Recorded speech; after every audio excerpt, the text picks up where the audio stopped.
Last week we were in New York.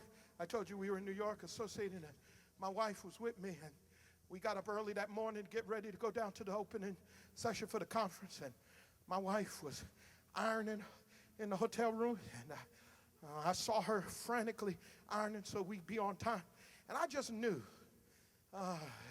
that she must have, all that ironing she's doing, must have ironed my shirt too. Just knew that. But when I went over to get my shirt out the closet, it was still wrinkled. Y'all pray for a brother. So I said, hey, I just thought you would iron. And she said, well, it takes you less time than it takes me to get ready. And so I said, well, let me go ahead. And I laid out the shirt. Now, she just walked away from the iron. And so, Dr. Brown, I take that iron and I start pressing my shirt, but wrinkles weren't coming out. And I'm pressing harder, and wrinkles still weren't coming out. And I said, something must be wrong with this iron. And I looked and followed the cord, and lo and behold, it was unplugged. Because even though she had just used it, she unplugged it. And when she unplugged it, it didn't have what I needed to deal with my situation. And I was treating it as a tool. And it wasn't a tool, it's an appliance. You want to know the difference between a tool and an appliance? A tool, you've got to exert your own force, your own energy. A screwdriver, a hammer, it takes my own energy in order to make it work. But an appliance doesn't require my energy because it gets its source, its power from its source. All you got to do is have it plugged in and it will work. And so all I had to do was plug it in and stop using it as a tool and let it become an appliance.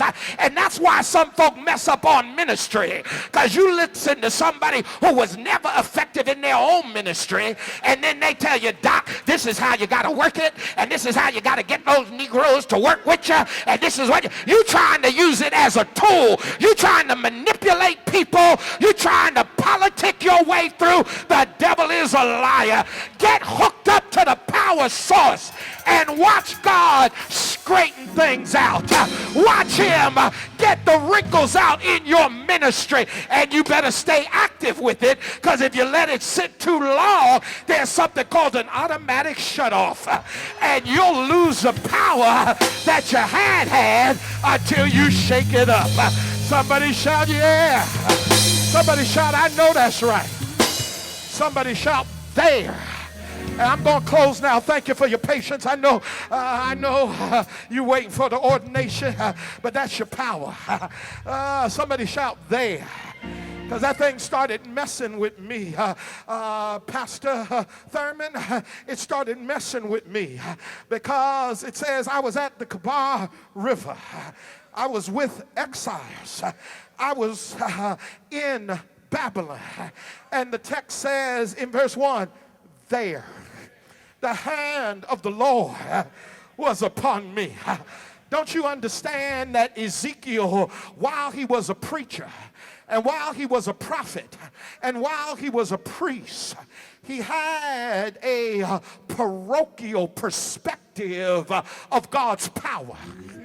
Because his limited theology said that God was the God in Zion. But once I moved beyond the geographical boundaries of Judah, that God doesn't operate, that God is a localized, regionalized kind of deity. And that's why they said in Psalm 137, how can we sing the Lord's song in a strange land? Somebody shout, preach, Bishop. I'm doing the best I can, and I'm feeling right preachy right about now. But it was in a strange land that the heavens opened up. It was in a strange land that the lightning began to flash. It was in a strange land that the hand of the Lord was upon him. Help me preach this thing. Turn to your neighbor, smile at him, don't scare him, and say, neighbor, go there. Say, neighbor, go there. Because if you go there, God is already there. Shout, yeah. Can I preach it like I feel it? I'm so glad that everywhere I go, the Lord, he's already there. Shout, yeah. It wasn't in the temple in Jerusalem. It wasn't on the banks of the Jordan River. It wasn't in the region of Judah, but it was in the face of my haters and my agitators and my instigators that the Lord got me on an elevator and took me to a higher level. Can somebody testify what the enemy meant for evil? God used it for good. Shout yeah. Shout yeah. And if you read a little further, he said he looked up and he saw a creature with 4 faces, one face like a human representing intelligence, another face like an ox representing strength, another face like a lion representing courage, another face like an eagle representing altitude and attitude, and they were worshiping, saying, holy, holy, holy. I've come to tell you, just start worshiping. Whether you're here or there, whether you're there or here or there or here or there, because over there he's holy, and right here he's holy. And if you praise him like that, he'll bring there, here. Shout yeah. Shout yeah. How do you know this is about worship? Because the Bible readers will tell you these are the same 4 creatures in Ezekiel chapter 1 that you'll find in Revelation chapter 4, and they're around the throne of God shouting, holy, holy, holy. Look here, elder. It's been 700 years between Ezekiel and Revelation, and they're still worshiping. 700 years, and they're still praising. How can they be praising God the same way for 700 years? 2 reasons. Because when you get to heaven, you don't get tired. You can keep on praising it.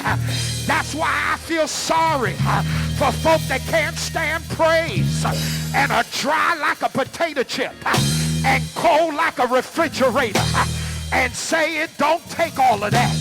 The devil is a liar. You ain't been through all of that. I'ma praise him anyhow. Shout yeah. Turn to your neighbor.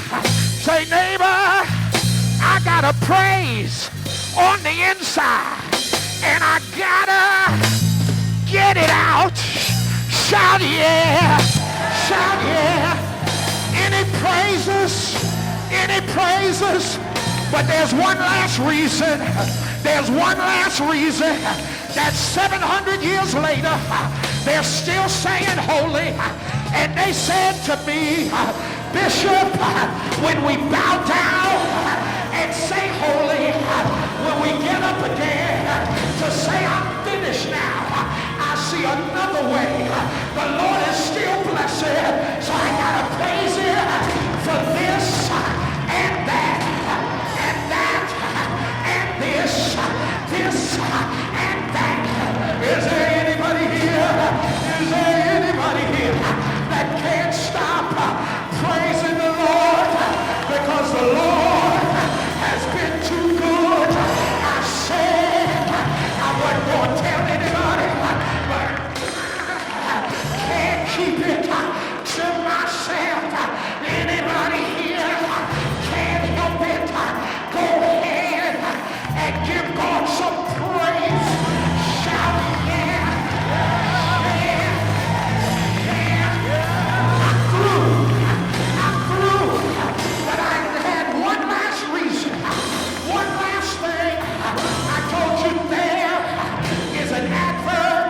face. There to sing forever of his saving grace on the streets of glory. Let me lift my voice, carapace, home at last, ever to rejoice. So there.